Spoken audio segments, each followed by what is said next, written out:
Miro los datos del primer trimestre de 2026. Las ventas de BD en Europa subieron un 154,7%. Su cuota en el mercado de eléctricos llegó al 7,5%. Superó a BMW, Audi y Mercedes-Benz y entró al podio de las 3 marcas más vendidas del continente. En diciembre de 2025, en Alemania, más que duplicó las matriculaciones de Tesla. Ahora retrocedan conmigo a 2011. Elon Musk se ríe en una entrevista de Bloomberg y pregunta: ¿han visto su coche? Pues yo lo vi, yo lo conduje. Mientras pagaba ese precio demasiado bueno para ser verdad, Bruselas le imponía un arancel compensatorio del 17,4% por subvenciones estatales. En Brasil aparecían 163 trabajadores en condiciones asimilables a la esclavitud dentro de la obra de su fábrica. Y en Hungría se investigaba si su propia planta recibía las mismas ayudas por las que se castiga la importación. Cómo la marca de la que se reían hace 5 años terminó engañándonos a todos, incluido yo. Voy a desmontarlo paso a paso. Desde los 400,000 dólares prestados en 1995 hasta el buque de 7,000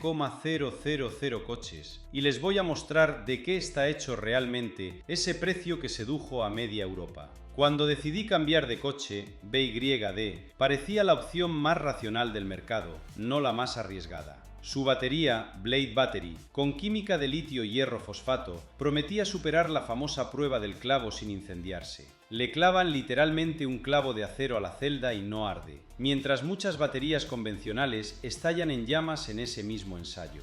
El sistema híbrido de MI usaba el motor de combustión sobre todo como generador, no como tracción directa, y eso se traducía en un consumo de combustible que ningún rival europeo igualaba al mismo precio. Sonaba a ingeniería honesta, no a eslogan de folleto. Por eso firmé sin pensarlo 2 veces. Y no era solo intuición mía, era una tendencia con fecha y cifras. En agosto de 2021, BYD vendió sus primeros Tang en Noruega, apenas 1,500 unidades planeadas, casi un experimento tímido. Un año después, ya estaba en 8 países europeos con el Tang, el Han y el Atto 3. En abril de 2025 pasó algo que ningún analista tenía en su hoja de ruta. Por primera vez en un mes, BYD vendió más eléctricos puros en Europa que Tesla, 7,231 contra 7,165 unidades. Una diferencia mínima en números, pero enorme en simbolismo. La empresa que fabricaba baterías para teléfonos Nokia le ganaba terreno al inventor del coche eléctrico moderno, en su propio patio trasero.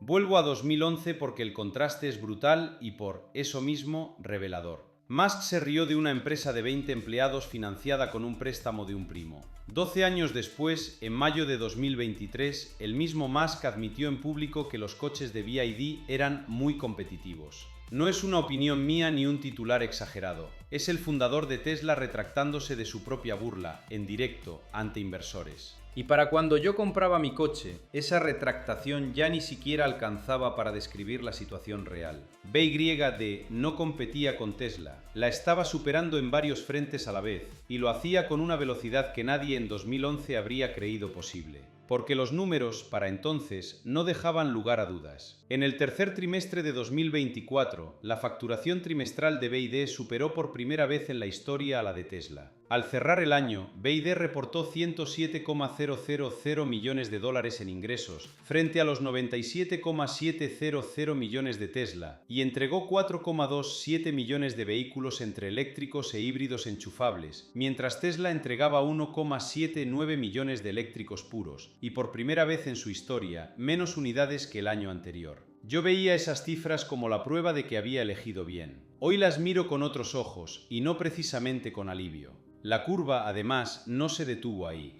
En el primer trimestre de 2026, BYD creció un 154,7% en Europa, alcanzó el 7,5% del mercado eléctrico y entró al top 3 de marcas del continente, por delante de BMW, Audi y Mercedes-Benz. Y aquí está la pregunta que, sinceramente, no me deja tranquilo. Si BYD es apenas el chiste de 2011, ¿por qué Bruselas no se ríe? ¿Por qué le impone aranceles como si fuera una amenaza real y no un actor menor al que se puede ignorar sin más? Una anécdota no recibe ese trato regulatorio. Una amenaza, sí. Y esa contradicción es exactamente el punto donde mi historia con esta marca empieza a torcerse. Para entender esa velocidad hay que retroceder, no a 2021, cuando BYD desembarcó en Europa, sino a 1995, a un préstamo de un primo y una fábrica de baterías en Shenzhen. La historia que nadie me contó en el concesionario empieza en 1995, en Shenzhen, con un hombre llamado Wang Chuanfu y un préstamo pedido a un primo.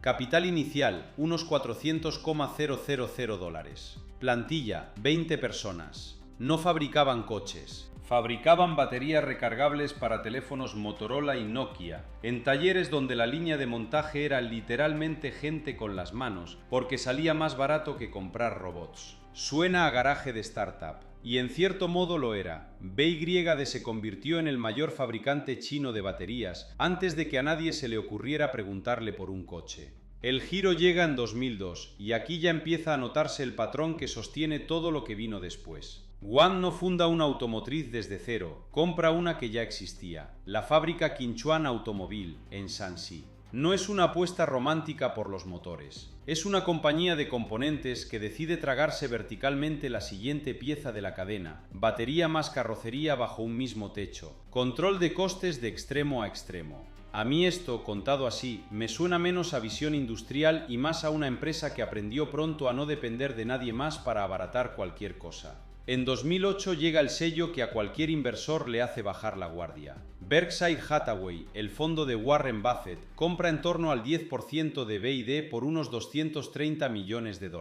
Si Buffett entra, algo hay, pensó medio mundo financiero. Y durante más de una década, esa apuesta pareció una genialidad. Berkshire empezó a vender recién en agosto de 2022 y terminó de salir del todo hacia 2025, según estimaciones, con más de $4,000 millones de beneficio, más de 20 veces lo invertido. Nadie puede acusar a Buffett de mal timing. Lo que sí me pregunto es qué vio exactamente que el resto no vio, o qué dejó de ver justo cuando empezó a soltar. Y mientras esto ocurría en las hojas de cálculo, en 2011 pasaba algo que hoy suena casi a chiste de sobremesa. Elon Musk, en una entrevista con Bloomberg, se ríe abiertamente de la idea de que BYD pudiera ser competencia para Tesla. La frase textual fue una pregunta con retintín. ¿Ustedes han visto su coche? En ese momento la burla tenía sentido. BYD era una empresa de baterías con una fábrica comprada de segunda mano, sin ningún prestigio automotor, sin marca fuera de China. El statu quo se reía porque, francamente, no había motivo aparente para no hacerlo. 12 años después, ese mismo hombre cambia el tono por completo. En mayo de 2023, Musk admite, sin rodeos, que los coches de BYD son muy competitivos. No hay ironía en la frase.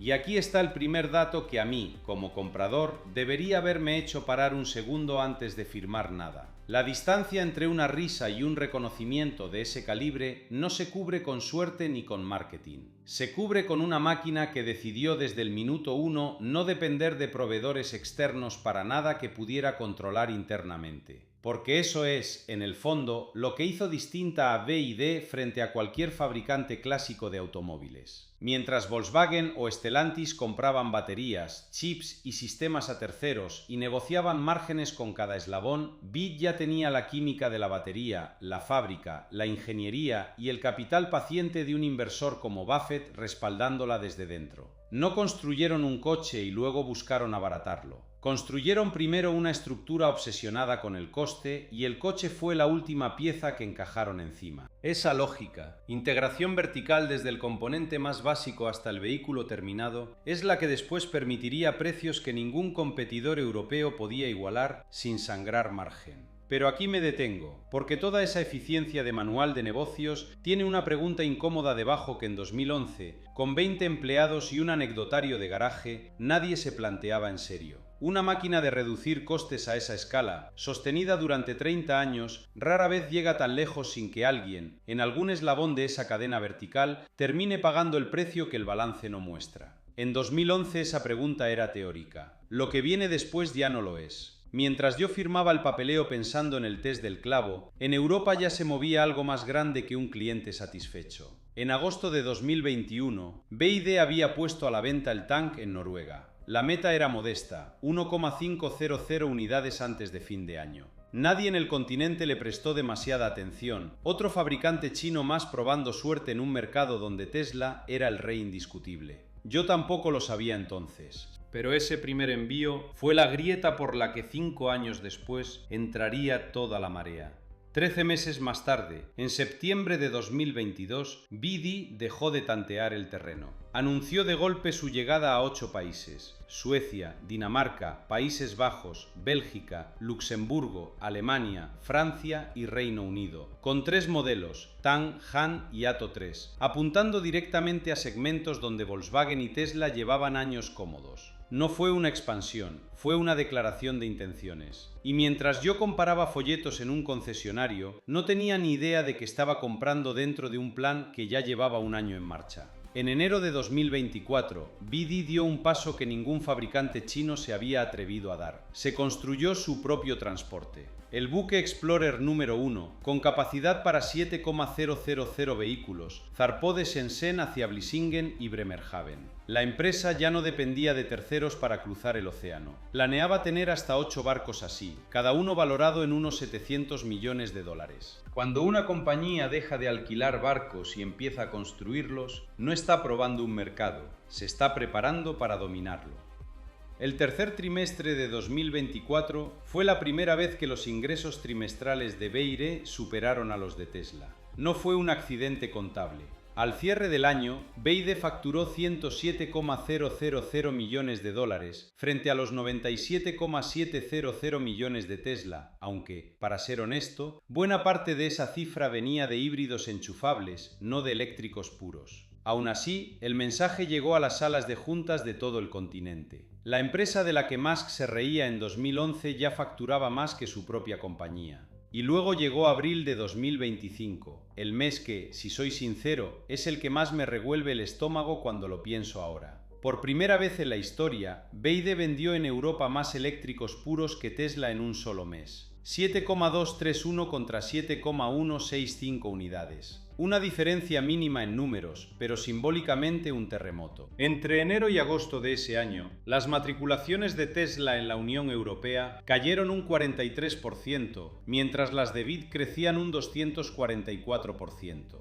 Dos curvas cruzándose en direcciones opuestas y yo, comprador feliz, exactamente en medio de esa cruz sin darme cuenta. Para cuando terminó 2025, el marcador ya no dejaba lugar a dudas. En Reino Unido, BYD vendió 51,422 coches frente a los 45,513 de Tesla. En Alemania, las ventas se multiplicaron por 8, hasta 23,306 unidades, y en diciembre las matriculaciones de BYD más que duplicaron a las de Tesla. La empresa no se conformaba con vender, abría tiendas al ritmo de una cadena de comida rápida, con el objetivo de llegar a 1000 puntos de venta en Europa para fin de 2025 y duplicarnos en 2026, solo en Alemania, de 27 concesionarios a 120. El primer trimestre de 2026 confirmó que ya no hablábamos de una anécdota pasajera. Las ventas de BYD en Europa crecieron un 154,7% hasta 73,535 unidades y su cuota del mercado eléctrico llegó al 7,5%, suficiente para meterse entre las 3 marcas de eléctricos más vendidas del continente, por delante de BMW, Audi y Mercedes-Benz. Entre enero y abril, las matriculaciones subieron otro 152,9%. En 5 años, una marca que en Noruega apenas aspiraba a colocar 1,500 coches, pasó a disputarle el podio a la industria que Europa llevaba un siglo construyendo. Y aquí es donde, sentado con mi propio contrato en la mano, empiezo a hacerme la pregunta que debí hacerme antes de firmar. Ninguna marca crece así, atravesando fronteras, construyendo su propia flota de barcos, abriendo 100 concesionarios al año, solo gracias a una batería que no explota con un clavo. Ese ritmo, a ese precio, no sale de la nada.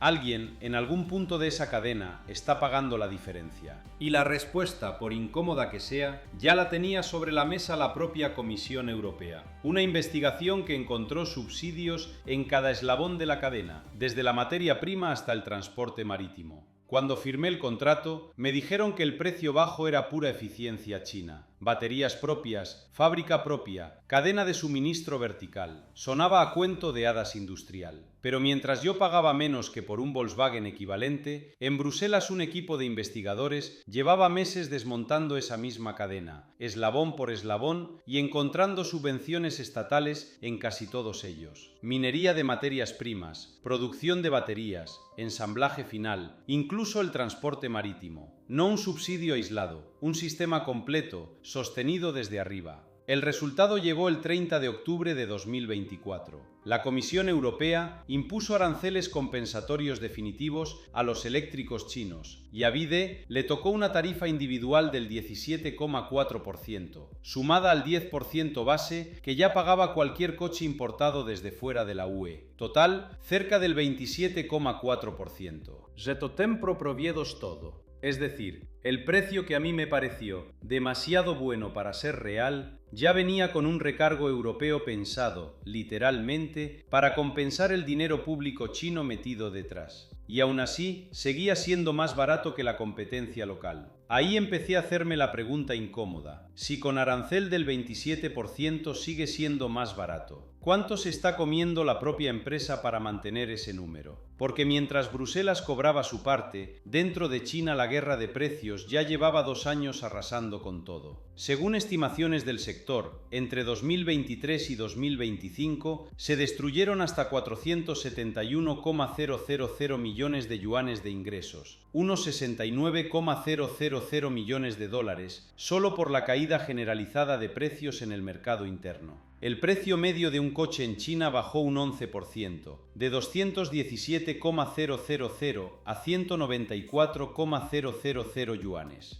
No es una rebaja puntual de temporada, es una industria entera devorándose su propio margen para no perder cuota, con BY de como uno de los actores que más presión ejerce sobre esa espiral. Y lo que se cocina en Shenzhen, tarde o temprano cruza el océano en uno de esos barcos propios que la marca ya opera para exportar hacia aquí. Y aquí viene el dato que a mí, personalmente, me quitó las ganas de sentirme listo por haber comprado barato. En 2025, BYD reportó una facturación récord de 116,000 millones de dólares, superando a Tesla.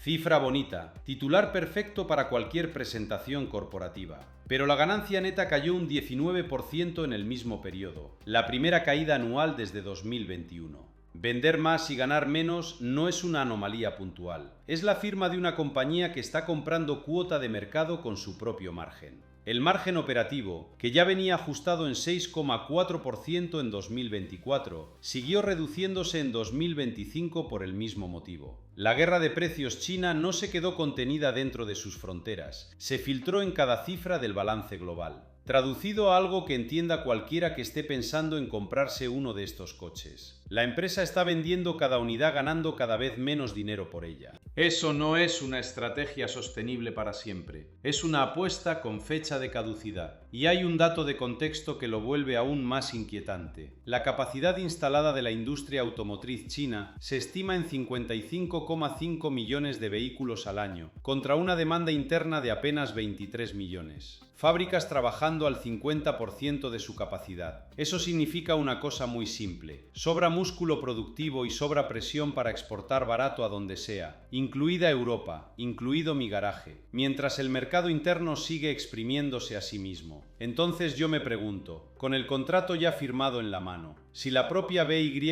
está perdiendo rentabilidad para conquistar el mercado europeo, ese precio con el que me convencieron no puede ser permanente. Alguien, en algún punto de esa cadena que Bruselas lleva meses investigando, está absorbiendo el golpe para que a mí me llegue la factura más baja. La pregunta ya no es cuánto ahorré, es en qué o en quién se está financiando ese ahorro ahora mismo. La respuesta empieza en una obra en Brasil, donde en diciembre de 2024 encontraron trabajadores en condiciones que se parecían, de manera escalofriante, a la esclavitud. Mientras yo calculaba cuánto ahorraría en gasolina con la batería Blade y el sistema de MI, en Brasil se estaba construyendo la fábrica que iba a producir esa misma tecnología. Y ahí, según los datos que salieron a la luz, la cuenta era mucho más oscura que cualquier factura eléctrica. En diciembre de 2024, las autoridades brasileñas encontraron 471 trabajadores chinos ingresados de forma irregular en la obra de la planta de BYD en Bahía. No es una cifra abstracta, son 471 personas que cruzaron medio mundo para levantar la fábrica que hoy me vendieron como sinónimo de eficiencia.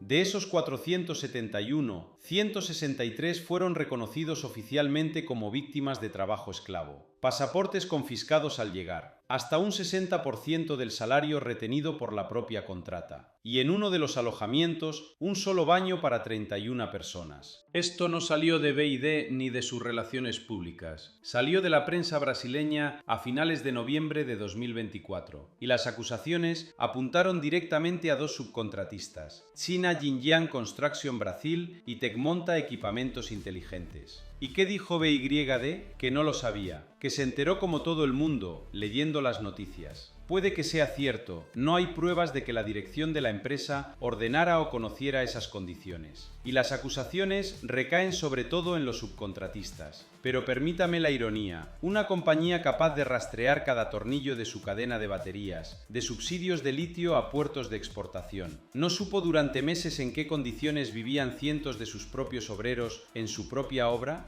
En mayo de 2025, la Fiscalía brasileña presentó una demanda contra BYD y sus contratistas por 257 millones de reales, unos 45 millones de dólares, exigiendo compensación por condiciones asimilables a esclavitud y trata de personas. Y en abril de 2026, el Ministerio de Trabajo de Brasil metió a BYD en el registro de empleadores que usaron trabajo esclavo, la llamada lista sucia. Suena contundente. En la práctica, esa lista solo restringe el acceso a ciertos créditos bancarios brasileños. La fábrica sigue funcionando, sin pausa, sin cierre. Ahora crucemos el océano, porque la historia se repite con un giro que a mí, personalmente, me deja frío. En Hungría, en Szeged, BYD levantó otra fábrica. Producción de prueba desde enero de 2026. Capacidad inicial de 150,000 coches al año, con planes de llegar a 300,000.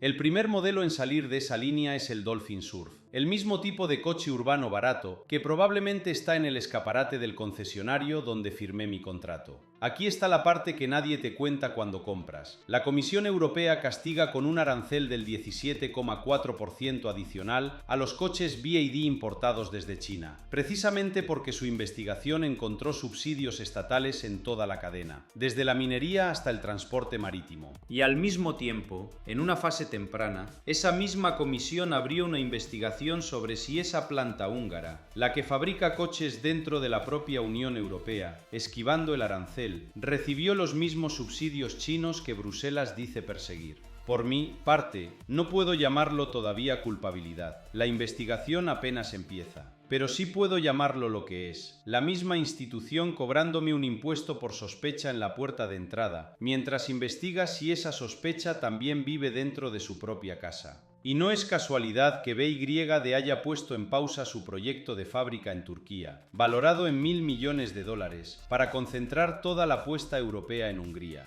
Cuanto más se produce dentro de la Unión, menos aranceles se pagan, menos preguntas se hacen en la frontera. Es una estrategia legítima de negocio. También es, por mi parte, la prueba de que el precio bajo que me vendieron no depende solo de baterías eficientes, depende de dónde se dibuje la línea de la ley. Así que aquí estoy, con el contrato firmado, preguntándome algo muy simple. Si una empresa dice que no sabía lo que pasaba en su propia obra en Brasil, y si la Unión Europea sospecha que su propia fábrica en Hungría oculta lo mismo que persigue en la aduana, ¿qué garantía tengo yo de que conozco de verdad todo lo que hay detrás del precio que pagué? La respuesta a esa pregunta empieza, de forma incómoda, en lo que ahora mismo le está pasando a los puestos de trabajo y al valor de reventa de los coches aquí, en Europa. Volkswagen anunció el recorte de 100.000 puestos de trabajo y la paralización de 4 fábricas. 100.000 familias, no una cifra en un informe trimestral. La compañía que durante décadas definió lo que significaba coche europeo, está desmontando su propia estructura para sobrevivir a una competencia que hace 15 años ni siquiera figuraba en su radar. Y aquí está lo incómodo. Yo firmé mi contrato pensando que compraba tecnología barata. Nadie me dijo que también estaba comprando un asiento de primera fila para ver cómo se desangra la industria que hasta ayer sostenía media Europa. Audi va por el mismo camino. 7.500 empleos menos en Alemania de aquí a 2029, justificados oficialmente por la desaceleración de la demanda de eléctricos y el avance de la competencia china.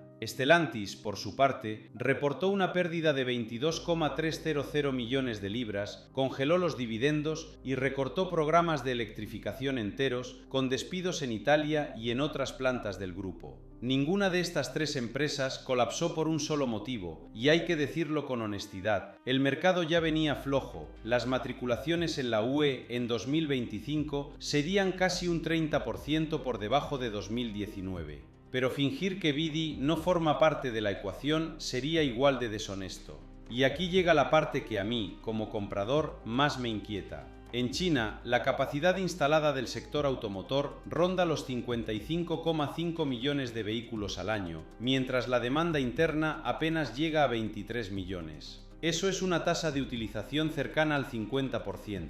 Fábricas gigantes trabajando a media máquina, produciendo más de lo que su propio mercado puede absorber. ¿Y a dónde va ese excedente?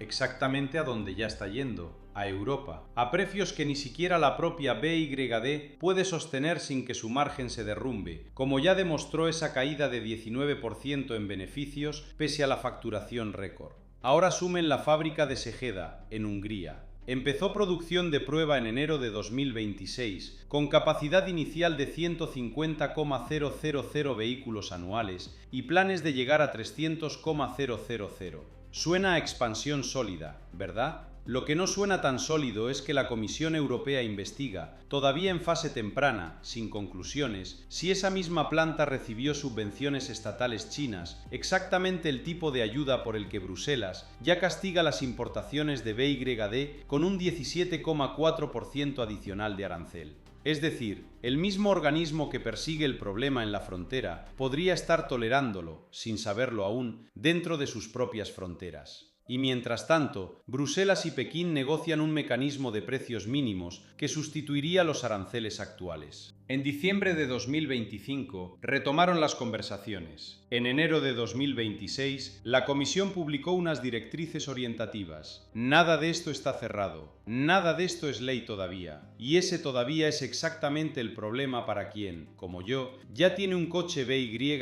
aparcado en la puerta de casa. Compré un vehículo cuyo marco regulatorio en Europa sigue en construcción, con resultados que nadie puede garantizarme hoy. Piensen en lo que eso significa para el valor residual del coche que están a punto de firmar. Si el mecanismo de precios mínimos entra en vigor y encarece el producto, mi coche de segunda mano se vuelve, de repente, más atractivo por comparación. Pero si la guerra de precios china, la que ya se comió 471,000 millones de yuanes de ingresos del sector entre 2023 y 2025, termina filtrándose hacia Europa, entonces el valor de reventa de mi propio Dolphin o mi Siliu puede desplomarse en cuestión de meses, arrastrado por una nueva oleada de descuentos que ni yo ni el concesionario controlamos. Vuelvo, para cerrar, a enero de 2024. El mismo Elon Musk, que en 2011 se rió de Bidi frente a las cámaras de Bloomberg, ¿ustedes han visto su coche?, advirtió a sus inversores que los fabricantes chinos arrasarán con la mayoría de sus competidores en el mundo si no se levantan barreras comerciales. No lo dijo un analista externo con una hoja de cálculo. Lo dijo el hombre que construyó Tesla desde cero, que compite cara a cara con Bid todos los días y que, en 2023, ya había admitido que sus coches eran muy competitivos. Si ese hombre tiene miedo, ¿de verdad creen que su compra individual está a salvo del terremoto que él mismo está describiendo? Yo no me arrepiento de haber entendido cómo funciona la batería Blade ni el sistema DMI. Eso es tecnología real, probada, y explica parte del atractivo. Pero un coche no se compra solo con la ficha técnica. Se compra dentro de una cadena que empieza en subvenciones investigadas en Bruselas, pasa por un litigio de 45 millones de dólares en Brasil por condiciones de trabajo esclavo, y termina en una fábrica húngara bajo la lupa de la propia comisión que me cobra el arancel. No es una teoría de la conspiración. Es la cronología que acabo de contarles, con fechas y cifras verificables. Así que no les recomendaría lanzarse a comprar un BY de solo porque el precio esté un tercio por debajo de Volkswagen y las cifras de ventas parezcan un cuento de hadas.